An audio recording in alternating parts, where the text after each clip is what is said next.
जय Shri Ram riders, welcome back to a brand new episode. वो guys, आज हम लोग वापस आ चुके हैं एक नए ब्लॉग के साथ। तो आज का ब्लॉग बहुत सिंपल सा है।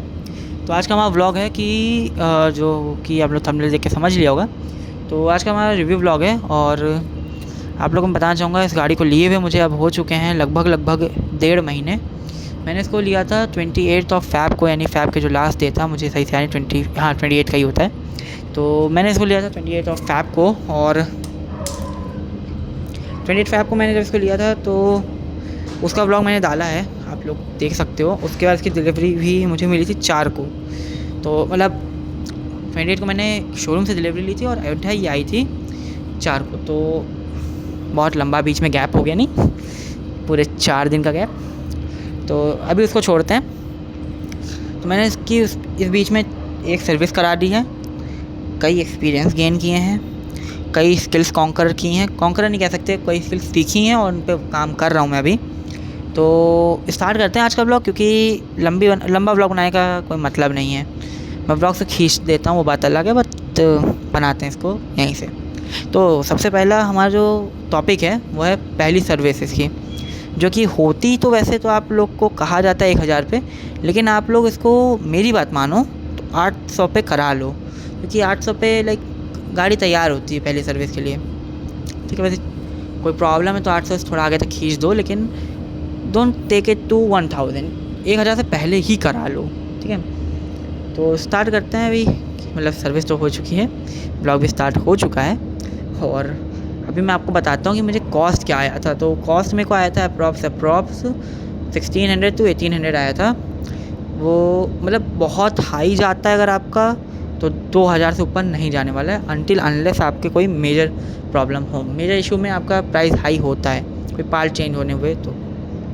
बाकी मेरे को कोई भी, मतलब मेरी बेसिक सर्विस ही पूरी सिंपल सर्विस हुई है, कोई पार्ट नहीं, कुछ नहीं। तो मेरी हो गई थी अप्रॉक्स 1800 समथिंग हो गई थी मेरी। ठीक है, अभी आ जाते हैं हम लोग अपने नेक्स्ट टॉपिक पे। तो नेक्स्ट टॉपिक हमारा ये है कि ये माइलेज कितना दे रही है।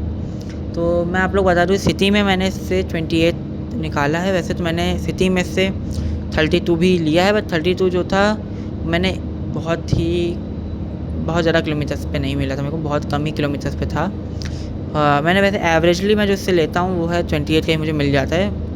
28 से नीचे नहीं जाता है और 30 से ऊपर नहीं जाता है। ठीक है, सिटी में, क्योंकि अयोध्या सिटी थोड़ी सी ऐसे रशी रहती है हमेशा, तो हो जाता है थोड़ा सा। बाकी मैं राइडिंग स्टाइल पे इतना मिलना मेरे लिए बहुत है। और हाईवे पे मैं आपको बताऊं अगर, तो हाईवे पे ये मुझे बहुत आराम से 38 to 40 दे देती है, क्योंकि हाईवे पे इसकी परफॉर्मेंस लाइक नेक्स्ट लेवल है। अभी इस बारे में बात करेंगे आगे वीडियो में।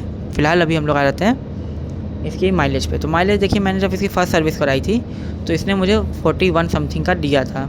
अब वो रियल था कि नहीं मुझे नहीं पता, इसके मैंने मीटर से आपको मैं अंदाज़ा लगा के बता रहा हूँ। तो अब हम लोग आ जाते हैं इसकी टॉप स्पीड पे, जो कि बहुत ही अंडररेटेड है, मतलब ओवररेटेड है, सॉरी, बहुत ही ओवररेटेड टॉपिक है कि भाई ये भागती कितना है। तो 154 कंपनी क्लेम तो नहीं करती, 150 समथिंग क्लेम करती, 145 क्लेम करती कंपनी। बट जो हमारा यूट्यूब का पूरा वो है, तो उस पर हम लोगों को क्लेम मिलता है इसका 154 का। तो मैं अपना अगर ओपिनियन बताऊं तो मैंने इसको 120 तक टच कराया, उससे ऊपर भी मैं नहीं लेके आऊँ, जस्ट बिकॉज की पहली सर्विस भी नहीं हुई थी, प्लस अभी तक मुझे टाइम मिला नहीं उतना कि मैं उस लेवल तक इसको ले जा पाऊँ। और यहाँ की रोड वैसे उतनी अच्छी हैं भी नहीं, क्योंकि यहाँ पे कभी कोई जानवर, कोई भी इंसान, कुछ भी हो सकता है, पॉट होल भी अचानक से आ जाते हैं। तो अभी हम लोग स्टार्ट करते हैं, अगले टॉपिक की ओर बढ़ते हैं। तो हमने सर्विस, माइलेज और टॉप स्पीड, ये 3 टॉपिक्स कवर किए हैं अभी। अब हम लोग आते हैं इसके प्रोज एंड कॉन्स पे। तो पहले कॉन्स बता देता हूँ, क्योंकि प्रोज तो बहुत सारे हैं, कॉन्स कुछ ही हैं। तो पहला कॉन इसका जानते हैं, मतलब वो गलती मेरी है उसमें, बट इतना भी सॉफ्ट नहीं बनाना चाहिए ना। जो इसका जो लीवर है, जो हमारा गियर लीवर होता है, गियर लीवर का जो रबड़ का कवर होता है वो फट रहा है, जो कि मेरी गलती है। मैं उसको बहुत एग्रेसिवली शिफ्ट करता हूँ, तो वो फटना ठीक है। तो उसका मैं मॉड करके उसको ठीक कर लूँगा। उस पर जो गियर शू लीवर पे आता है ना, गियर लीवर शू होता है, ऐसा कुछ होते हैं, कहते हैं उसको, मुझे नहीं पता है, वो लगा दूँगा उस पर, वो तो ठीक है। तो पहला कॉन तो यही था बेसिक सा। सेकेंड कॉन ये इसकी लाइट, लाइक नाइट विजिबिलिटी इसकी ठीक ही है, डिसेंट सी है, मतलब बहुत अच्छी नहीं है, बहुत बेकार भी नहीं है, आप इसको आराम से सिटी टू सिटी कम्यूट करते हो तो चल जाएगा काम, ठीक है।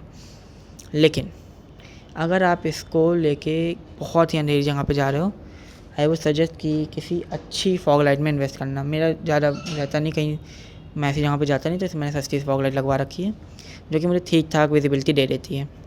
और अब मैं आता हूँ अपने थर्ड उस पे कहते हैं कॉन पे। तो थर्ड कॉन मेरा ये है कि इसका सस्पेंशन बहुत ज़्यादा सॉफ्ट हो जाता है।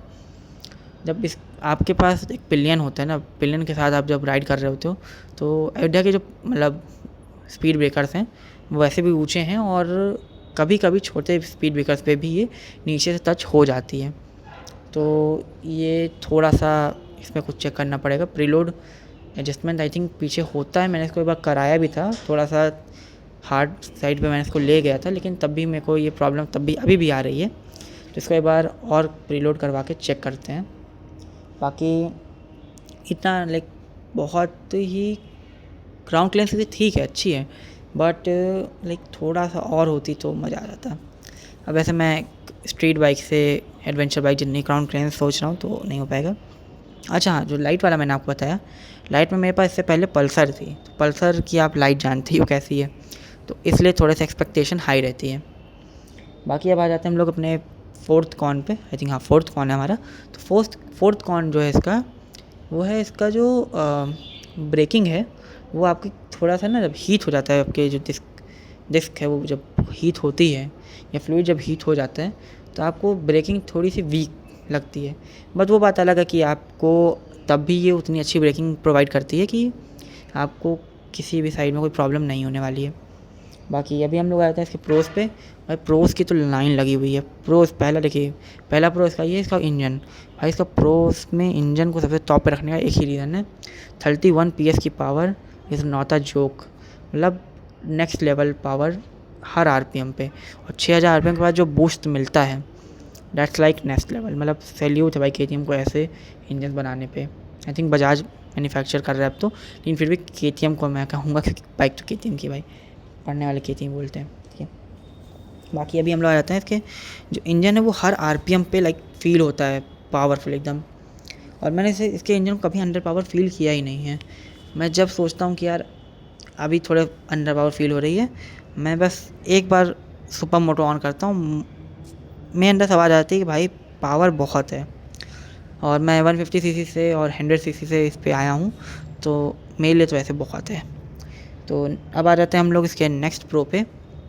सेकेंड प्रो है हमारा कि इसके लुक्स, भाई इसके लुक्स इतने प्यारे हैं कि लाइक इसका जो रोड प्रेजेंस है वो इतना प्यारा हो जाता है।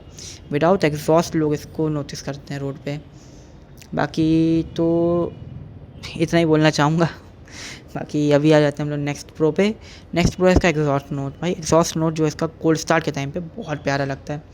मेरा घर जो है थोड़ा अंडरग्राउंड में है, इसलिए घर में जब स्टार्ट करता हूँ मैं सवेरे सवेरे, तो घर में थोड़ी सी आवाज़ एको होती है। तो एको में लाइक इसका एग्जॉस्ट नोट इतना प्यारा लगता है क्या बताऊँ। एक बार इंजन जब उस राइट RPM पे मतलब जब ओके दिखा देता है इसका इंजन, तो लाइक उसके बाद जो एग्जॉस्ट नोट आता है वो बहुत प्यारा है।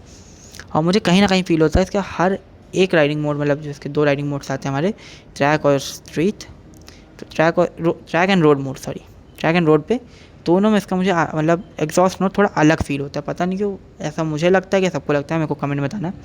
बाकी नेक्स्ट प्रो पे आते हैं हम लोग इसका कि नेक्स्ट प्रो है इसका जो इसका क्विक शिफ्टर है। लाइक क्विक शिफ्टर इसका जो है, मुझे कभी भी उसने मिस की तो वो लगा ही नहीं। जैसे कभी कभी होता है ना क्विक शिफ्टर में वो मिस हो जाता है, या क्विक शिफ्टर से शिफ्ट नहीं हो पाता है।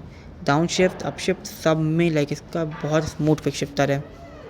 बाकी अभी हम लोग आ जाते हैं इसके नेक्स्ट प्रो पे। नेक्स्ट प्रो इसका ये है कि भाई इसके स्विचेस और मतलब पूरी जो बॉडी है इसकी इतनी प्रीमियम फील होती है कि लगता ही नहीं कोई मैं 250 सीसी चला रहा हूँ। मेरे को पूरी 390 वाली फीलिंग आती है इस पर। बस पावर्स के मामले में थोड़ा सा आगे पीछे हो जाता है बाकी मामला, लेकिन तब भी बढ़िया है। अभी हम लोग आ जाते हैं लास्ट टॉपिक पे अपने। आज का लास्ट टॉपिक है कि क्या ये बाइक बिगिनर्स के लिए सही है। तो भाई डायरेक्ट आंसर है, अगर पूरी तरह से बिगिनर हो, आपको सिर्फ और सिर्फ बेसिक पता है कि हाँ ऐसे चलती है, आई वो सजेस्ट कि अभी मत लो। रीज़न ये है कि जब ये उस मोड मतलब अपने उस रूप में आती है तो ये पूरी तरह से ब्लडथर्स्टी फील होती है, मतलब कि क्या बताऊँ, मतलब अलग ही लेवल पावर देती है उस टाइम पे। और मैं नहीं मानता कि कोई बिगनर इसको संभाल सकता है उस पावर पे। और लाइक मैंने तो लगभग मतलब मेरी जो एक्सपीरियंस था वो बहुत ज़्यादा मेरा भी नहीं था, बट मैं बिगनर से थोड़ा सा आगे था।